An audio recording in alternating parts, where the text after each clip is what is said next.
All right, so we're going to add materials to our objects. I selected my ground, and if you look in the properties panel at the bottom right here, if you move down the tabs to this checkered ball here, that's your materials property. And right now it's empty. That should be usually the default. Yeah, okay. So we're going to click on new. New? Yeah.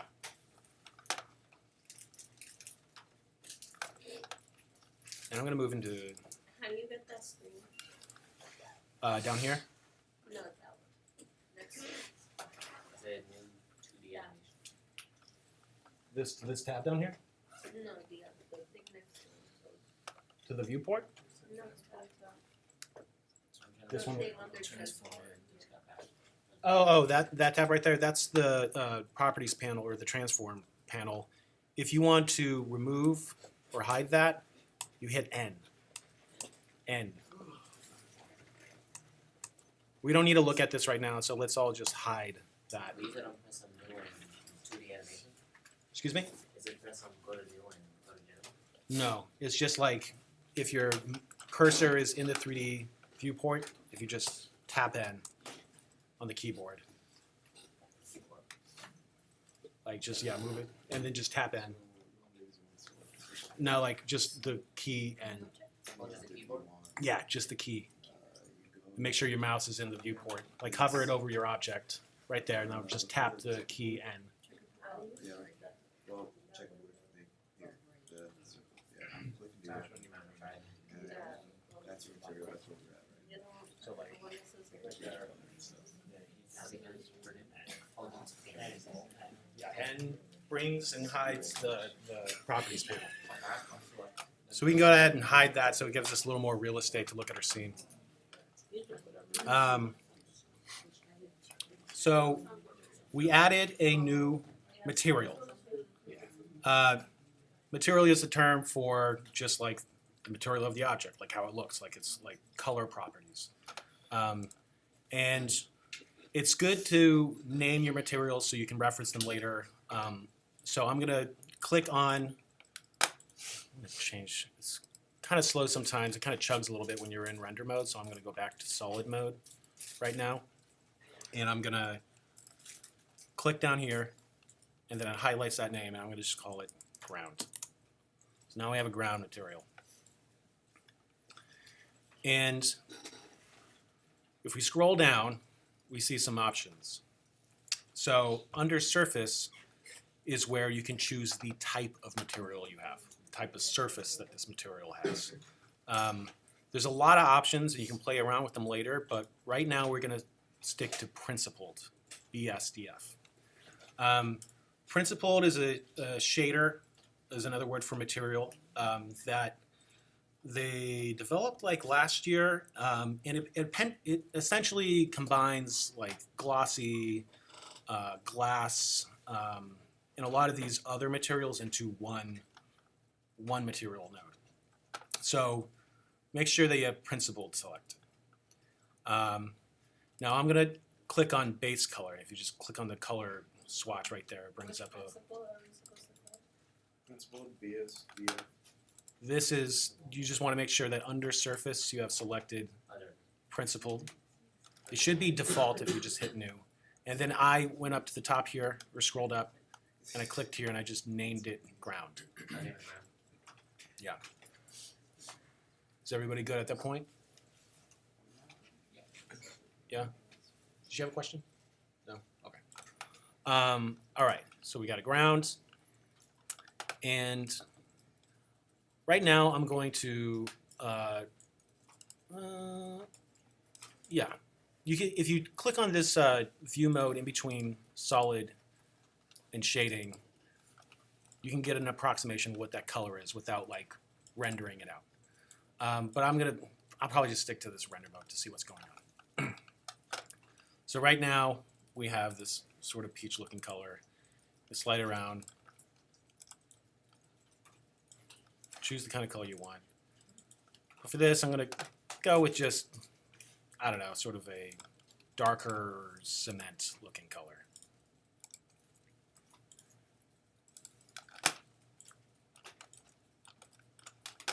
So underneath base color, there's subsurface and subsurface radius. We're not going to deal with that, I don't think, in this class. Subsurface is a term for how to have like an object like flesh that reflects and absorbs light at the same time. But so like when you're dealing with like human flesh, that's a big time when it comes up, or like something like, I don't know, maybe like a weird sponge or slime. But for now, we're not going to worry about subsurface. You want to leave that at 0. Same with subsurface color, leave that, it doesn't really matter. But then we have some more interesting sliders that we can play around with. One is metallic, one is specular. So if I move down the specular,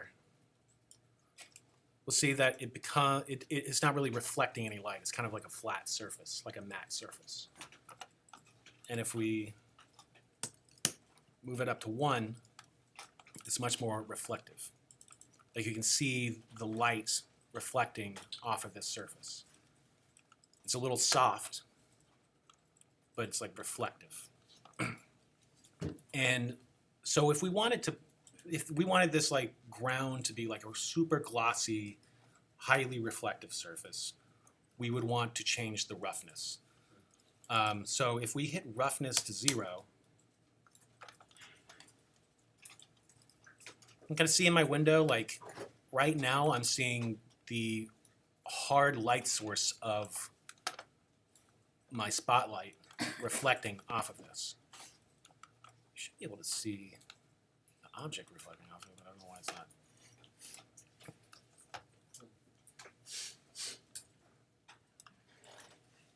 And yeah, if you mess around with the roughness panel, it changes the hardness of the reflection, essentially. Like roughness is like, imagine like a sheet of glass is a super smooth, no roughness to it object, and that reflects, like a mirror reflects perfectly its surroundings because there is no, it's like a crisp reflection because it is a smooth surface. If you were to take sandpaper and like rub that surface and make it rough, it would not have like a crisp reflection anymore. So it's kind of like what we're doing when we change roughness. We're changing how hard the reflection is or how soft the reflection is. Can change the tint, I guess. I never even play with that. So we have specular, we have roughness. I'm going to move this to like the middle again. I'm going to move this to the middle again too. We also have metallic. And it's kind of hard to describe the difference between metallic and specular. Metallic is like specular in that, like, if you raise it, it's going to be more reflective. But if you notice, when I maxed out metallic, it just goes like completely black, but it's very like reflective. So like if you have a metallic shiny object, it doesn't absorb as much of the light in the environment on its surface. It's more like, I don't know, like if it's all the way up on metallic, it's going to be like a black mirror. And if it's all the way up on specular, it's going to be like a fully reflective mirror. You know, it's going to absorb more of the light. So really when I'm making objects, like I'm thinking about like what it is I'm making, and these are like intuitive. Like if you are making a metal object, you want it to be more, have more, you want the slider to be closer to 1 on the metallic. Generally not all the way, you know, but in roughness changes the roughness of both the specular and metallic properties. Does that make sense so far? I mean, I understand that like the distinction between metallic and specular are a little weird, but it's like they're both reflective, but like generally, unless you're making something that is truly trying to read as a metal object, you're generally going to stick with specular. Sometimes I do a little bit of a combination of each. I'm going to make this one a little bit brighter. And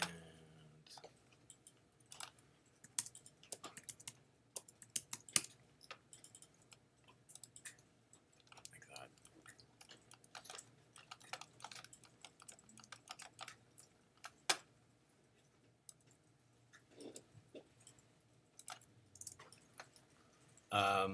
Beneath that, there's anisotropic.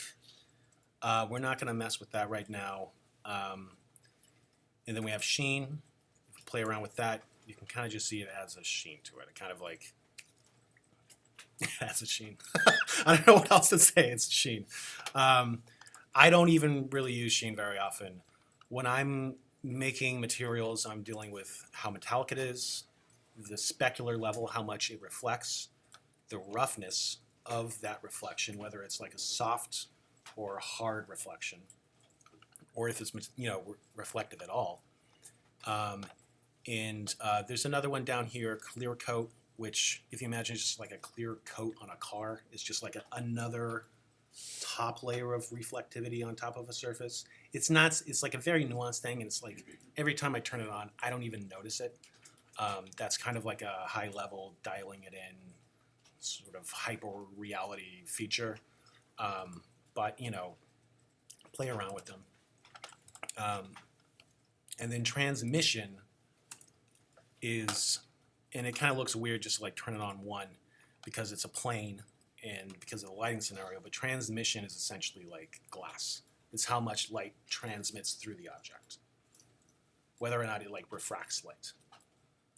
And the feature above transmission, which is IOR, is like the shape at which it bends light. If you imagine like a clear orb and how that refracts light, it's like modulating the angle at which you look through a clear object, how light is being bent through that object. And that, again, I always just leave it at that. If we want, we'll be making like glass stuff later, and we can just play around with it. But there's other approaches. There's like a straight glass material that you can add. But right now, I'm going to leave this because I don't have a glass floor. I have a cement floor, so I'm not going to mess with that.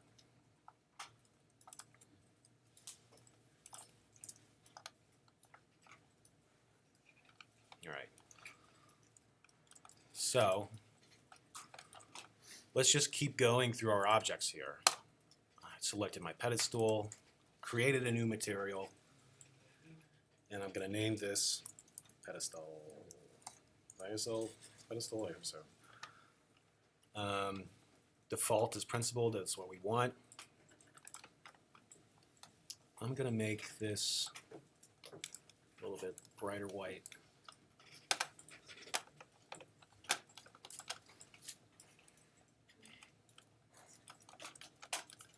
And for this, I really don't want much specular because, like, I'm imagining just like a painted white pedestal. It's not going to reflect much light. It reflects a little bit. Imagine like an eggshell or like a satin paint or something like that will reflect a little bit. But I'm basically going for like how any of these walls look. These painted walls, like they mostly just absorb light. They don't reflect a lot of light if you look at them, right? So I'm keeping my specular low, or I'm just going to drop it to 0. And right now, if I adjust the roughness, it's not really doing anything, but I'm going to keep it at halfway.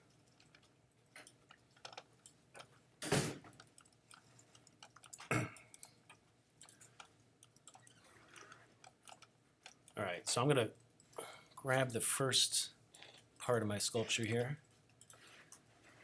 add a new thing. We're going to call this Sculpts Glossy. Maybe I'll change that later.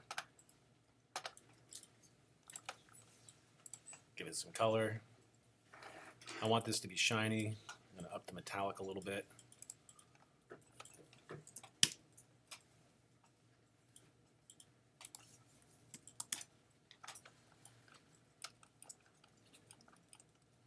Shiny. Let's see what happens when I turn up the transmission. Nothing. Huh. A little weird. Anyways, get to that.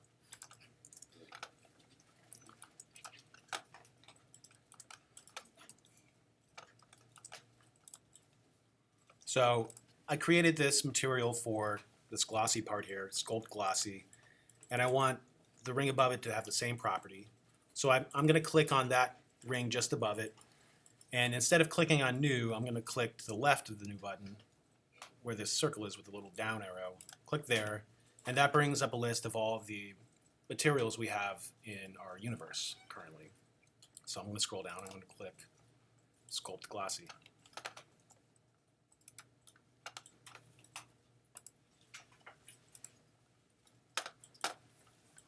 So now those 3 rings are looking good.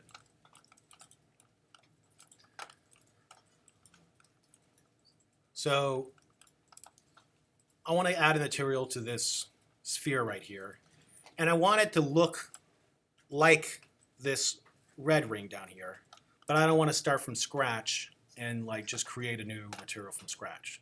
So what I can do is I can choose a material that is like what I want. I'm going to click down, I'm going to choose Sculpt Glossy because I want it to be kind of reflective. And then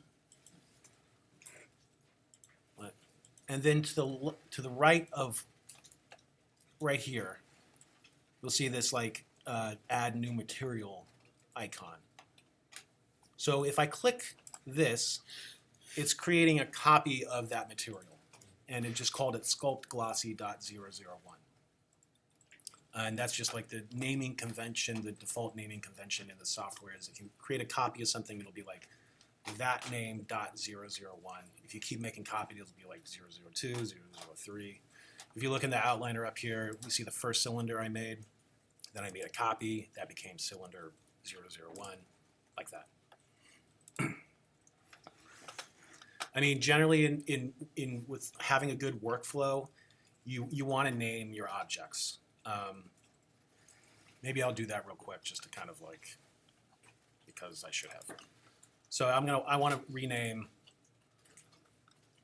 this torus down here. I'm going to find it in my outliner. I'm going to double click on it.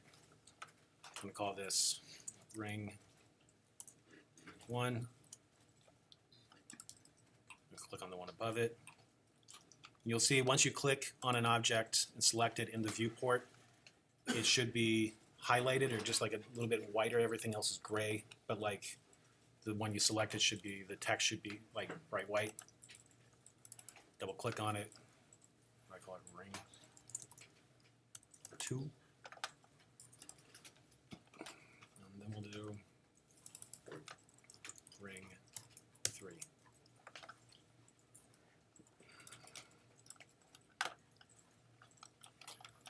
All right, so back where I was. So I created a copy of that glossy material, and I'm going to rename it, because I don't like 001, Sculpt Orb. And then I can change the color of that to something else.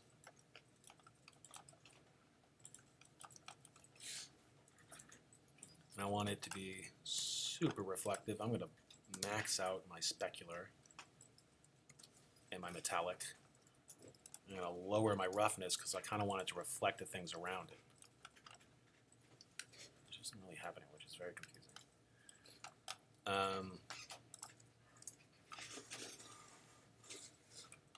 Yeah, so I have a cool crystal ball looking thing here.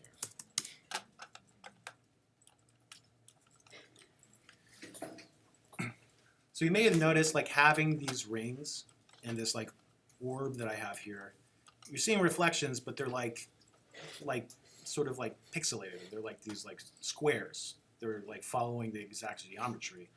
And you know, when you're making a lot of objects, you don't always want to see that resolution, the sort of like vertices and faces of that object. You want it to be smooth.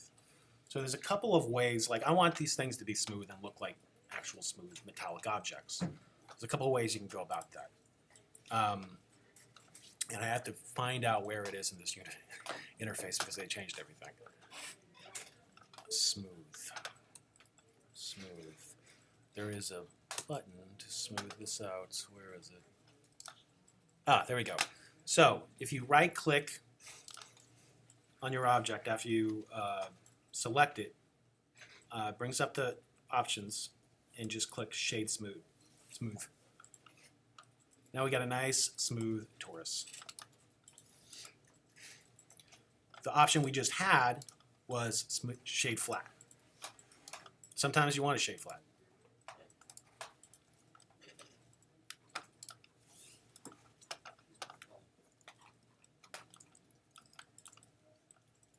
I'm going to do that to this guy too. No, smooth. That's nice. That's a nice warp.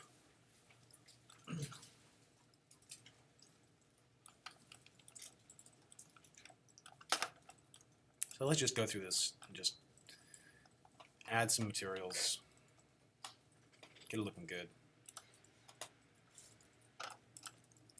This one I'll call cone.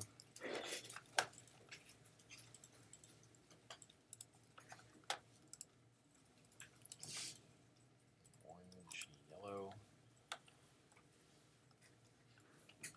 This is going to be solid object. Make it like 5.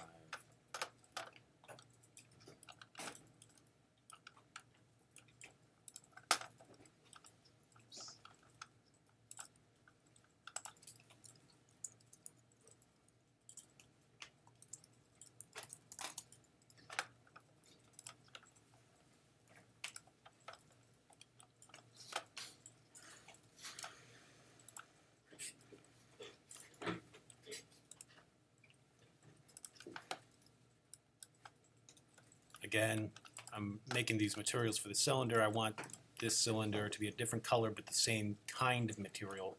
So I chose red cylinder. I'm going to create a copy of that by clicking on this little new button right here. I'm going to call this one blue cylinder. Choose blue. It's blue.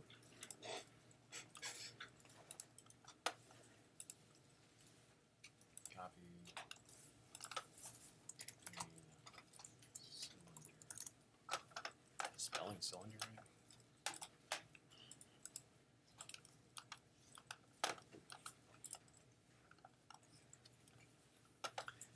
right?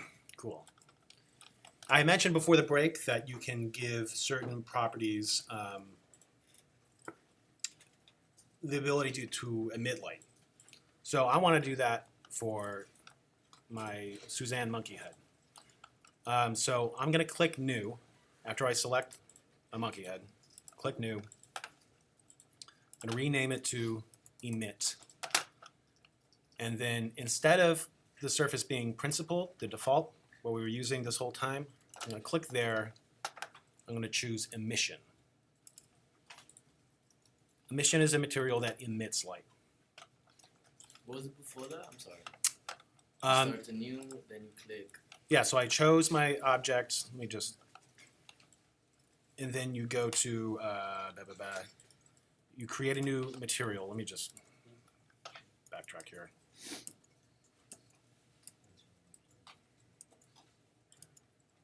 All right, so here's my monkey head with no material. We're in this tab here, our materials tab. I'm clicking on New.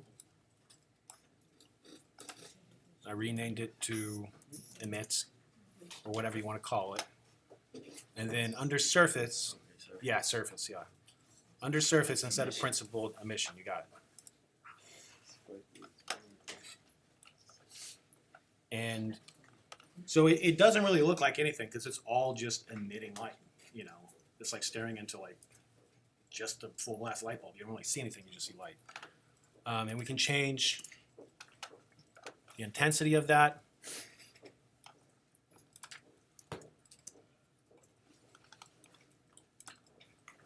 Color.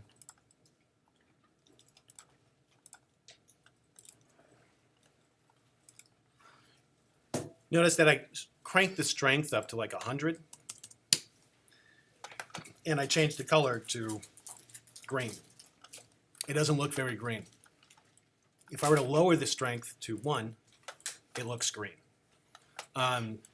Essentially, the more strength you give any object that is emitting light, the more blown out that object is. It's like low level energy in a light is going to more clearly emit that light on an object, but if you crank it up, it's just kind of like being blown out, like staring into the sun. It's just like blown out. And the more energy it has, the more the source is going to sort of like get closer to white light. It's kind of hard to explain, but if you notice that you want to have something emit and it doesn't look like what you want it to, it's emitting that light, but it's like it's not going to be like retaining that light. I'm gonna lower it down to 5. So we have a scene. Everything has a property. I'm going to introduce another feature about materials. Now, I want my head to be emitting light, but I also want it to sort of reflect light. Kind of like if you were to look at a light bulb, you can see it reflecting but emitting at the same time. What I'm going to do does not actually have like an analog in the real world, but we're going to do that anyways because we are creating our own universe. So I'm going to select it, and down here in the material section, there is a button called Use Nodes. Oh, was it already turned on? It was already turned on. So Use Nodes should be blue, and that should mean it's turned on. And down here in the window, also a heads up, with the Blender interface, if there's any window you want to see more of, if you hover your mouse around the edge, it changes into this sort of like scrolling icon, and you can click and drag and make that bigger. So if you really don't care what's going on in your outliner right now and you want to see more of these features down here with the shaders, just hover in the border between those two windows and pull up.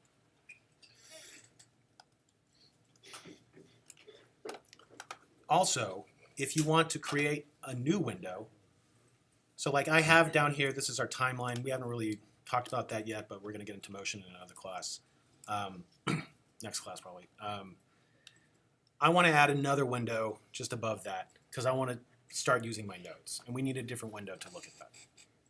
So in order to do that, and it's kind of like finicky and precise, if you move your mouse to the corner, like bottom left corner or bottom right corner of a window, and you click and drag up, it creates a new window.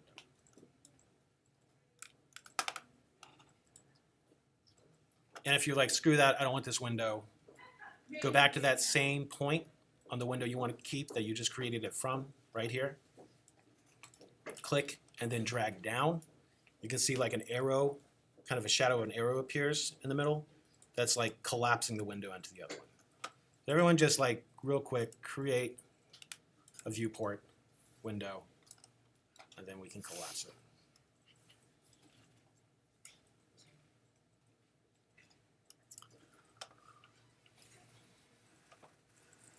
So, okay, I created this little viewport, this window, and I want to look at nodes. To change the function of any of these like viewports, I'm gonna go to show you. Like at the top or bottom of each of these little windows, you see a little icon with a drop-down box. You can change what any of these viewports display by clicking on that drop-down box and choosing something else. There's a lot of options right here, but 3D viewport is your portal into the universe. And you know, outliner is the outliner where you have all your objects listed. I want to keep this one in the 3D viewport, but this one down here, I want to go to shader editor.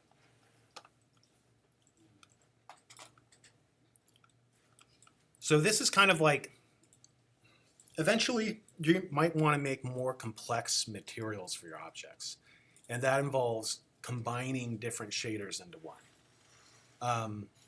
Or like perhaps like plugging a texture into it. This is the window you use to edit your materials. It's a node-based user interface. Right here on the right, we have the output node. And we have our emission node, which is the material we added. If I were to like go into the properties panel and click X and remove that, both of those disappear because we have no nodes in there. If I were to go to the surface and change it to velvet, you can see it changes in the nodes right here. Now we have a velvet node. I'm going to go back to admission.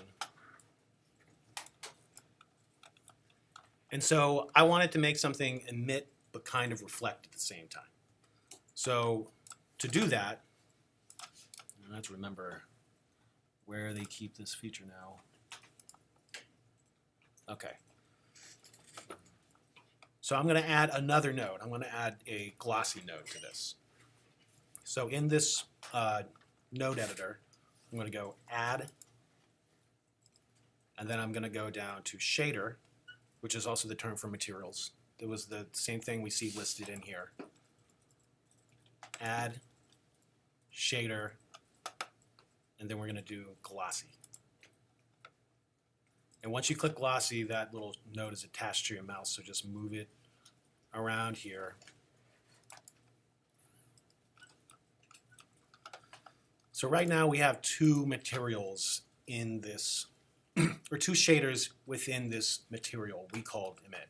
We created a new material, called it emit, then we added two shaders within that, and we can see them both hidden here.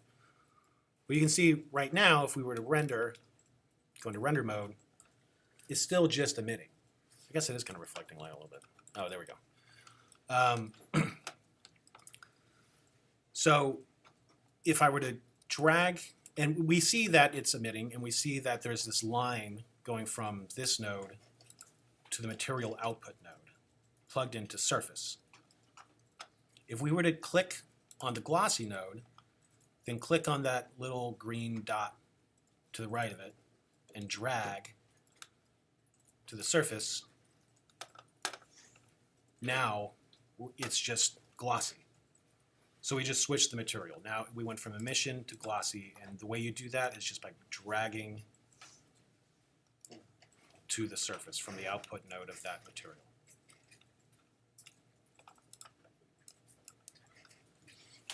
Is everybody on the same page at this point? Am I going too fast with like the materials and stuff? This makes sense? Okay.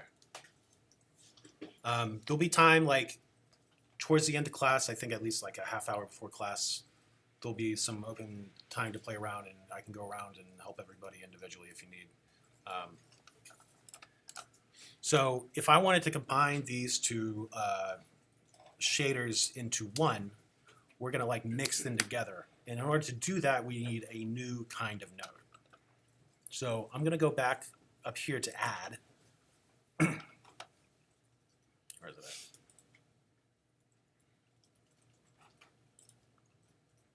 And I'm going to go to shader again. And I'm going to go to mix shader.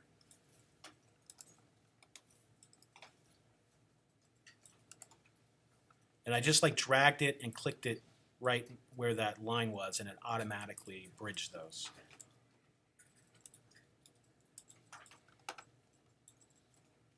If it didn't do it automatically, let's just pretend it didn't do it automatically.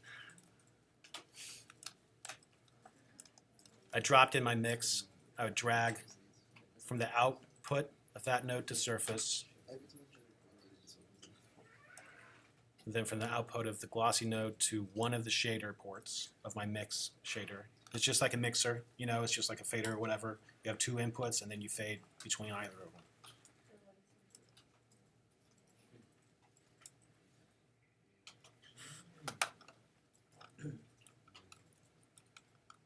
So now it's kind of glowing, but it's also kind of reflecting.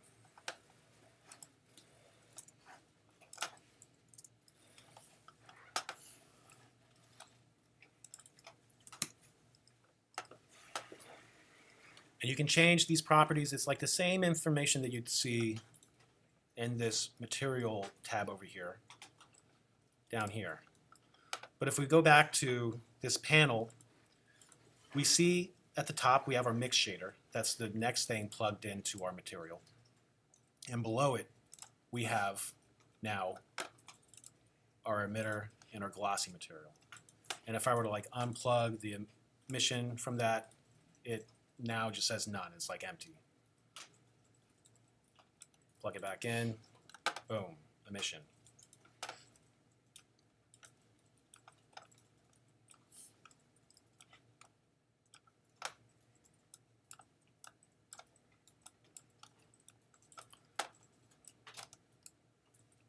So I'm gonna maybe try to make this thing look more like clear glass. I'm gonna get rid of my emission node. I just clicked on it and then hit delete. I'm gonna add a new shader. This one's gonna be transparent. Move it around here, plug it in. See how it looks.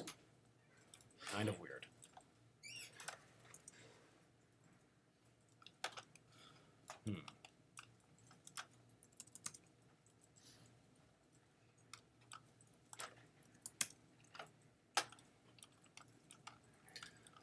All right. It's not looking transparent, and I don't know why. But we're gonna troubleshoot that together. The next thing we're gonna do, so everyone right now, they have your sculpture, you have lights, you have materials on your objects. So now what we're gonna do is we're gonna place a camera in the scene, and we're gonna point it at our object, and we're gonna render out an image of that object. So I'm gonna go back into solid mode to make it smoother. I've noticed, I don't know if anybody else noticed when you're in render mode and you're kind of moving around, sometimes it kind of chugs a little bit, skips a little bit. Does anybody else notice that?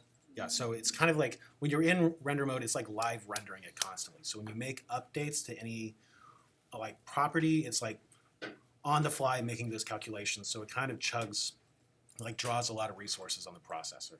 I don't know if these computers have graphics cards or if that's like set up best or optimized for that best for this, but so if you're ever noticing it's chugging and it's like kind of skipping around, just go back into solid mode and it's going to run a lot smoother. All right, what was I going to do? Oh, I'm going to add a camera. So I'm going to remember our bullseye, our cursor. I want the camera to be around here, so I'm going to hold shift, right click, move that cursor over there, and then I'm going to right click, add. We're going to go down to camera. Boom. Where'd our camera go? Oh, he's kind of down there. So I'm going to move him up. I'm going to hit G, shortcut for move, and Z to just move him up on the Z axis. And I'm going to kind of just like get it in the general area that is pointing to my sculpture. The lens part of a camera, like this part of the camera would be the square. The square, right? yeah. So Alright. like, imagine this square being Okay, the picture lens. plane. Yeah, yeah, exactly. Yeah, your viewport or whatever. But so we want to aim this and get a good composition documenting our sculpture. So we got to be able to see what the camera's seeing in order to get everything looking good. So the shortcut to see inside the camera is on the number pad, or if you change it to the top, 0, is 0. So if you hit 0, all of a sudden you're looking through the camera. Hit 0 again, it goes back to whatever view you were at just before.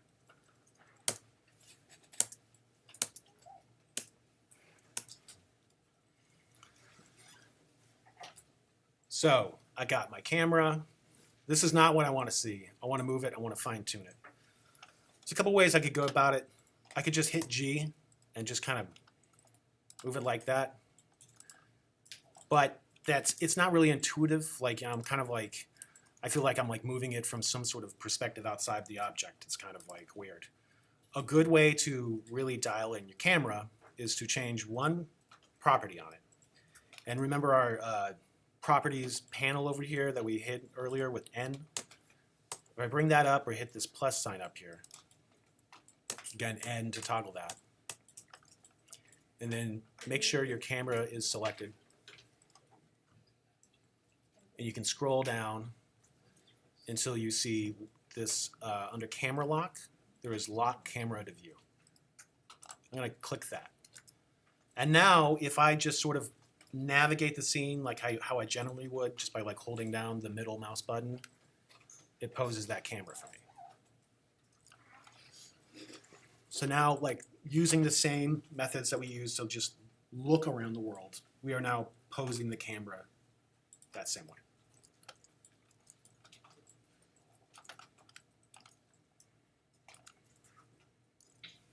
So maybe I want to zoom out a little bit. Remember on our cheat sheet here, middle mouse and control is to smooth zoom. So I could scroll on my mouse wheel, or I could just hold control, middle mouse button, slide it out some.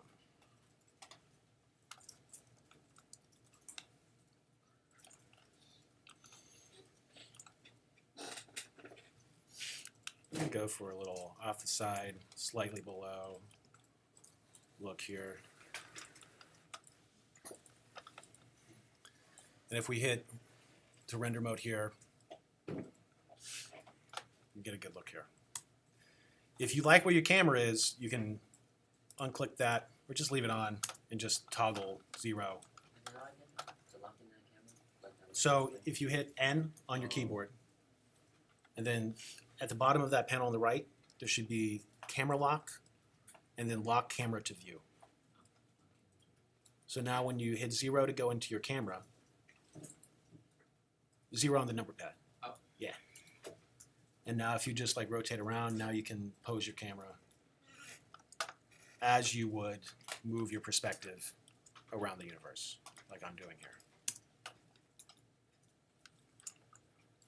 I can't find it. What are you looking for? For that. For the lock camera to view? Yeah, I'm pressing N. Oh, it's because like right now you have like a Yeah, box. that was the accident. Hit enter. Or escape, hit escape. There you go, now try it. There you go. Nice. All right. So, this is how the scene looks in Eevee. Let's just change the render engine and see how it looks. Oh, also, I don't want my monkey to be all cubular, so I'm going to smooth it out again. So I right click on it and shade it smooth because I want that to happen.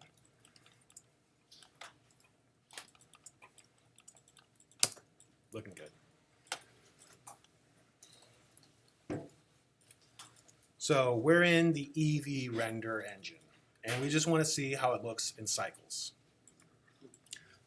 From what I understand, the way we built these materials using nodes with the principal shader, those should translate seamlessly between the cycles rendering engine and the Eevee engine. We'll find out in a second. This is what I understand after doing a little bit of research and playing around. So let's see how it looks in cycles, and we'll see the difference between the two. Actually, first, let's do this. While we're still in Eevee, we're going to go to the top of our screen up here. We're going to go to Render, Render Image. It's also, shortcut is F12, but that is always mapped to like the sound key on Macs, so I don't know how to change that. So just go Render, Render Image. And after a couple seconds, boom, there's your rendered image.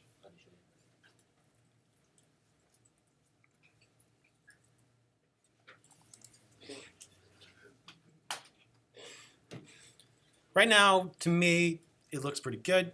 I'm not sure if I really like the way that like sort of drab gray world outside of it looks.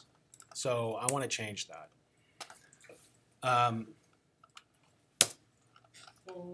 If you want to change like the color of the world, like the sort of the sky, we'll call it,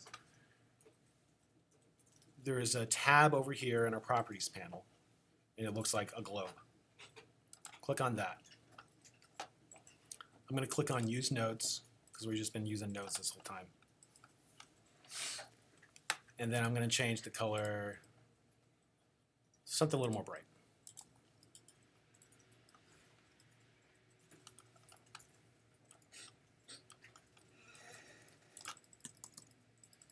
You can change the strength. You might notice if you up the strength more than like the value of 1, it starts to get pretty blown out. I'm going to have some better strategies about how to do environmental lighting in the future, but let's just keep it at 1. And you'll notice that the things that are reflective are definitely more bright if you created a more bright world environment. Like my monkey was like super reflective and transparent, so any color I make world, it's picking all that up. Same with my globe. Where did I have it? That was nice. Nice song. I like it a little warm. Like that. Cool.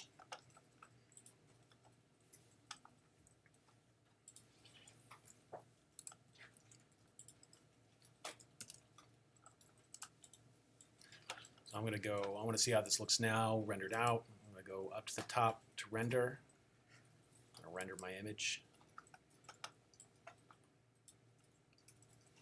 Looking good.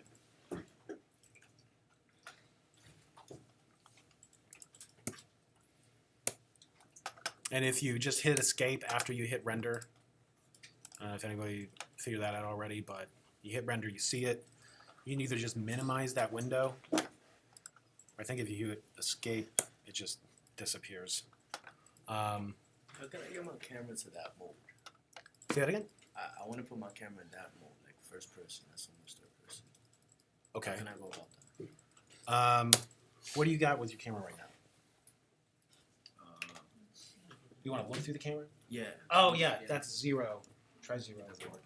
Oh, here, let me show you a quick hack on that. You go to edit. Is it like touching? Yeah. Go to edit, go faster at it. Go to preferences. And then go to input, yeah. And then we're gonna go to emulate numpad. And then hit save at the bottom here. So that's taking everything that would be on like these number pads over here and binding it up here. So I'm just assuming like once I press it, yeah. you got it. There you go. Alright. Now I can just like.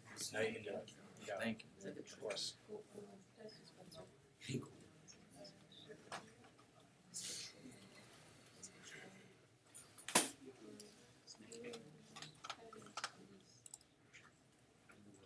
So,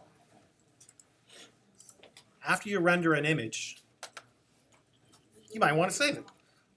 You go to Image at the top right here, hit Save As. You have some options. I'm going to save to the desktop. It's already set up. You can do PNG, JPEG, all these things. I'm just going to choose the JPEG. And then I'm going to name it first render. Hit save. And now we have a kick-ass image.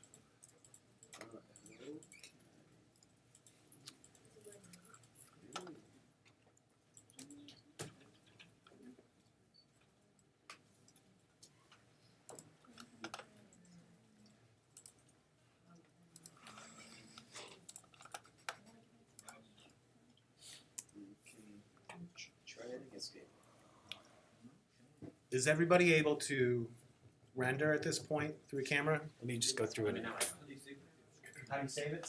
After you hit render and that thing goes up, go to image at the top, and then save as.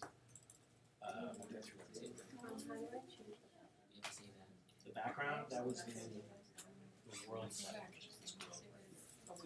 Yeah, click use nodes. And then change the color or the strength. Just leave the strength at 1 and change that. else is around here that is.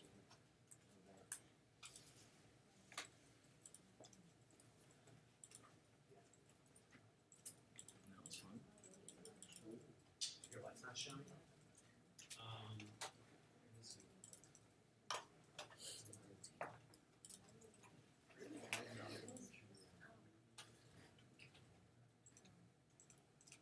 So.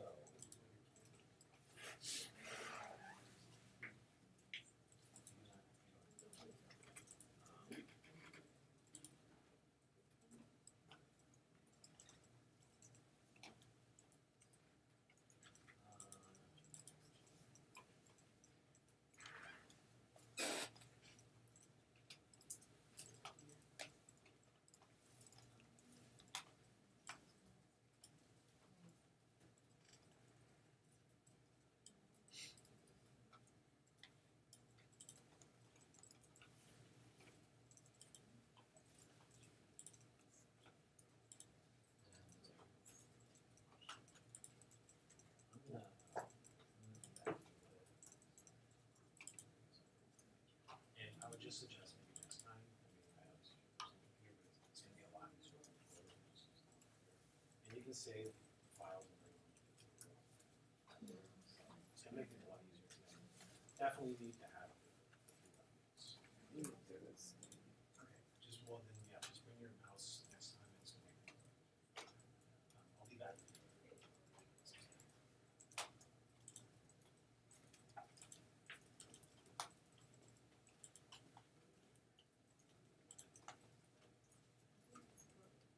Oh, you wanna save it?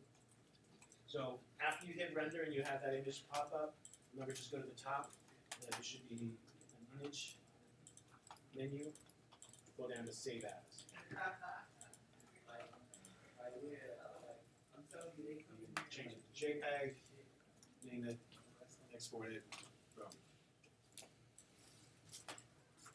So then how do I, after that, I have to lock camera, before I render it.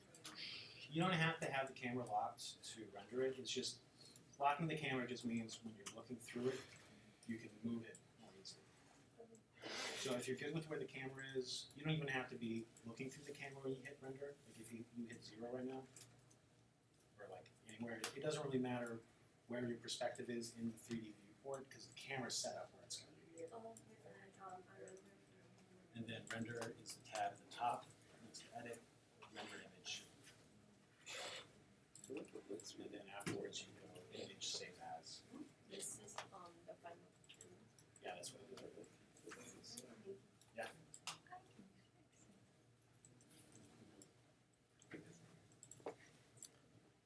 Go around here. Question?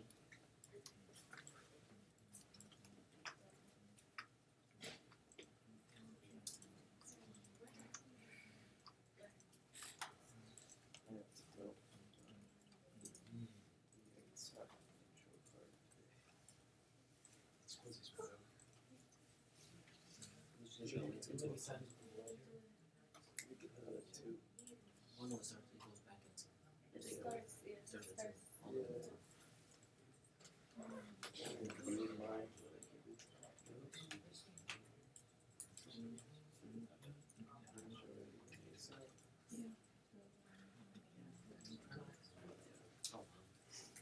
I'll try.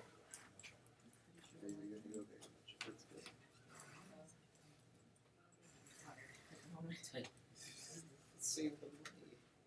Yeah, save you, yes.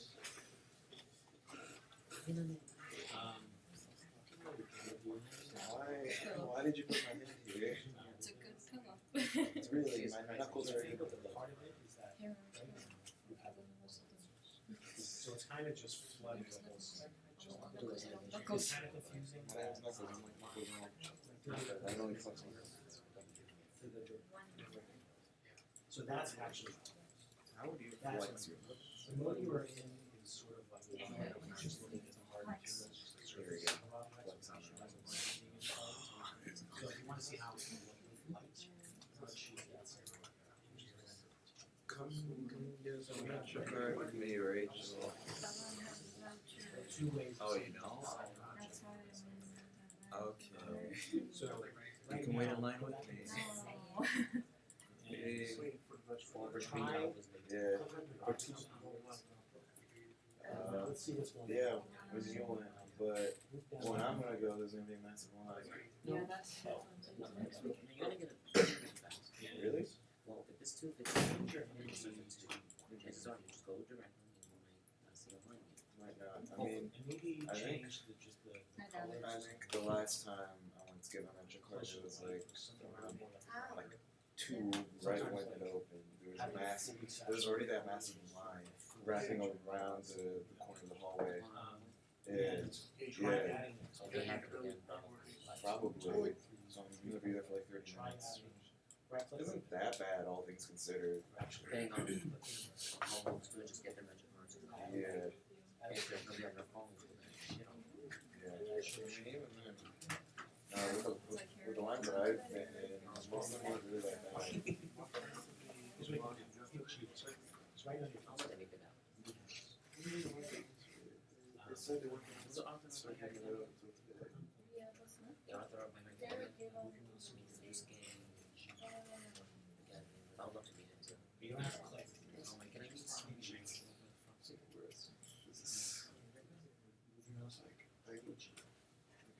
Anything, because I love that. So you can position that somewhere else.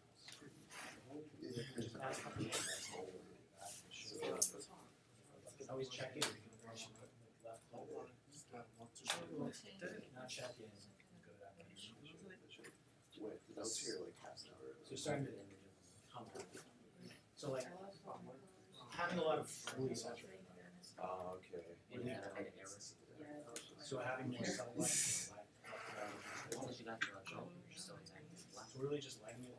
A lot of when you're setting a scene, like it's fun to play around with colored lights, but like a lot of like the way it's gonna look, it's gonna depend on the materials of the object. You can do like when I'm lighting a scene, I'm never really using like fully saturated greens or blues. I did a little bit of that just to kind of like play around, but like if you have like a lamp that is like fully saturated red, it's pretty much gonna paint everything in the scene like fully red. So just something to keep in mind when you're lighting. If something's looking too strong in one color, it might be that you have one lamp that's like blowing out. So glad.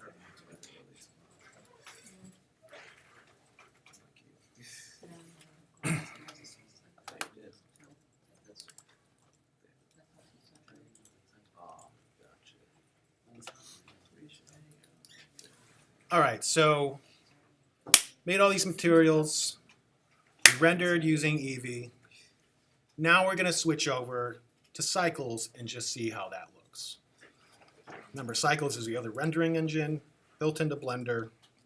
It can look a little more realistic, but it's just different, you'll see. So if you go to this camera, which is the render settings, over here in your properties panel, and then next to render engine, there's a drop-down menu. Click on that, go to Cycles.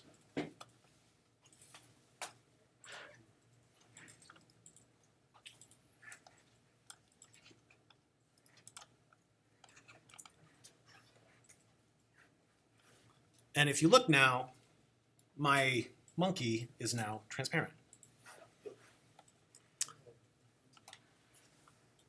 And if I go back down to my node editor down here, and I slide it all the way to the left, it is fully transparent. If I slide it all the way to the right, If you put something inside the monkey, can you see it? let's find out. Oops. Go into wireframe. I'm going to put my cursor next to my monkey. Or I guess I could select my monkey, and then remember with our snap tools, I can right click on that, snap cursor to select it. So now my cursor, my bullseye is right in the center of it. Now I could add a cube. I'm going to scale it down. I'm in wireframe so I can kind of see what's going on. Solid. And I have to give that cube a material. blue. So you can kind of see it. Maybe I wanted that to emit light. Maybe it's kind of like a light bulb. I could choose surface, go to emission.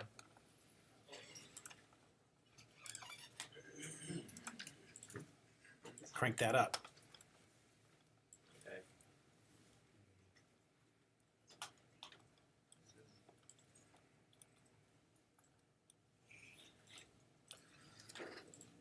So Eevee and Cycles render in a little bit of a different way. Like I was saying, it's hard for me to kind of like conceptualize. Like Eevee is more like a real-time rendering engine, kind of like a video game. Cycles is more trying to emulate how light bounces around in the real world. So you look, it's kind of like grainy.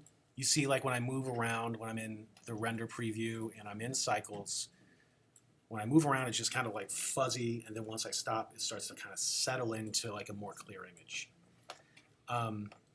And that's because it's sampling the scene every second.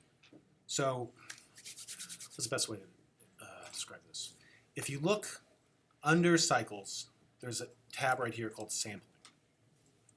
And right now, our viewport, which is right here, our 3D viewport, is set to 32. If I were to hit render, I'm going to solid, and if I hit render, the render settings are at 128. So let's see how that looks. That's like 128 passes. Like the way quality works in Cycles is like with each incremental number is like every time it's doing a pass of all the calculations of light and materials in a room. So if it keeps doing passes over and over and over again, it's going to have a more clearer vision of what this scene is. My image got blurred.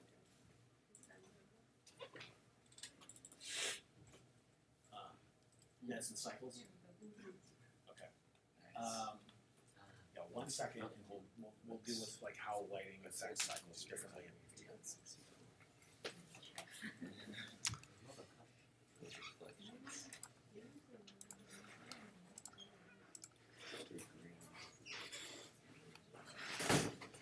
So I just hit render, and it kind of chugs a little bit.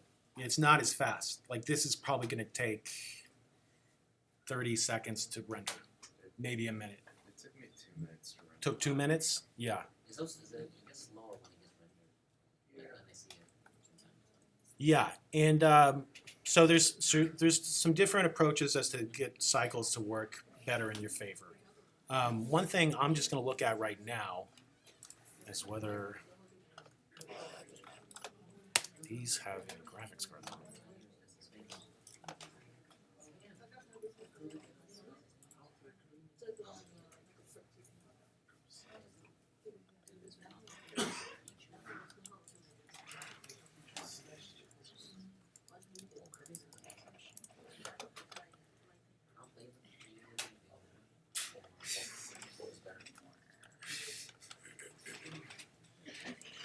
Yeah, it's like a movie. So I was going to do file, edit, this is-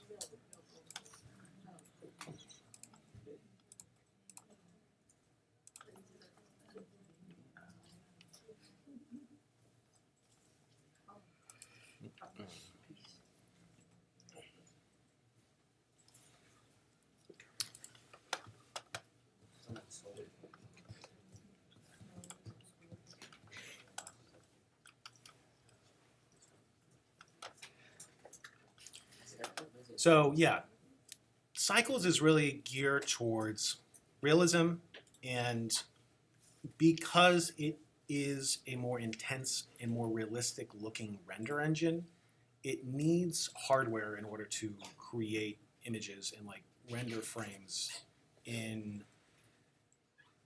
a way that like is feasible. You know, like I have a workstation at home and I have 2 GPUs. Who here is familiar with what a graphics card is? Some people, they play video games or something like that also. Yeah. So a graphics card is an addition to a computer that only does calculations for like visual data, for like a 3D environment. So if you have these in your computer, Blender can use these to speed up cycles rendering drastically. These computers do not have GPUs. And I'm trying to think about the best way for us to all be on the same page when it comes to like rendering, but I feel like we're going to be using Eevee more just because like the response rate is so quick. I might have you, you know, if you feel like you like how Cycles looks, like I was saying, you can kind of switch back and forth between them, and we can kind of work together maybe to get settings right so that you can kind of render smoothly for you. But yeah, so render out, you already rendered out and saved an image in Eevee. Go ahead and hit render and save what you have in Cycles and save those to your desktop. So we're saving it as E and saving it as cycle? Yeah, so render your scene once using Eevee and then render it again using Cycles. And right now, if it doesn't look ideally how you want it to, just render out and save it. And then after, Change the color. you want to change the color? Yeah, the background.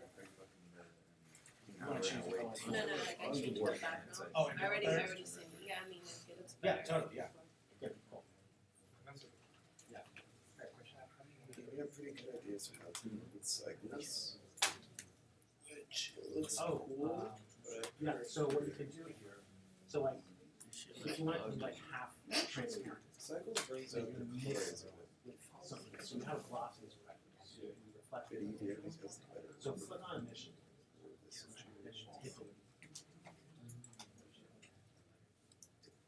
Or that's a rate or X. Now, shape. And then go with the trans.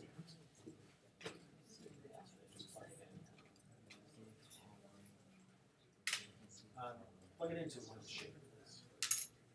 You can plug it into that whole.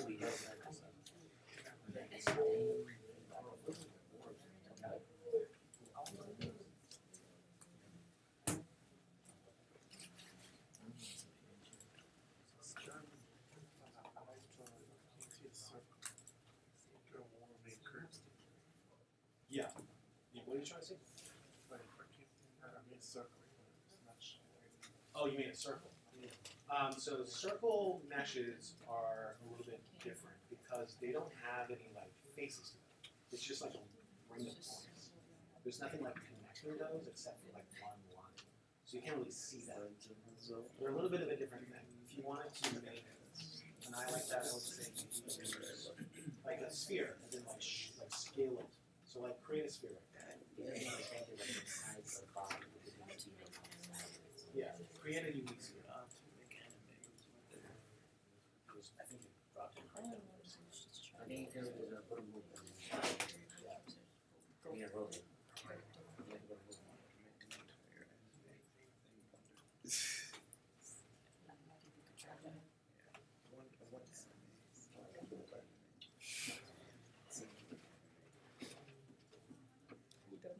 Oh yeah, I'm gonna do it in Blender. She's gonna work with just stick figures. This.